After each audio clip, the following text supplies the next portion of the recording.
In today's video, I'm going to teach you how to create sections in Figma. Sections are a simple way to organize your work, group related frames, and make your files easier to navigate for teammates and stakeholders. We'll use a ready-made community resource to get you up and running fast, and I'll explain what to look for at each stage so you know exactly what's happening. Start by heading to figma.com in your browser. You'll land on Figma's home interface.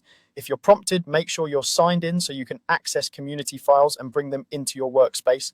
Once you're in, look for the community area. Depending on your layout, you'll see community in the left sidebar or along the top navigation.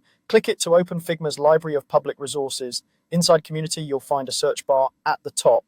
Type the word sections and press enter. This will filter down to files and templates that showcase best practices for building and using sections. Take a moment to scan the results. You're looking for a file that specifically includes section examples or a small element library for sections, often with previews showing labeled groups and color-coded areas. Click the result that looks most relevant. On the Files page, press the Open in Figma button.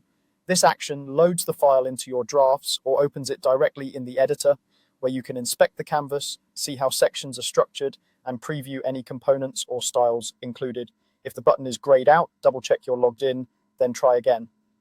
With the file open, locate the element library or the section examples, select what you want to reuse, then copy it using Command or Control+C.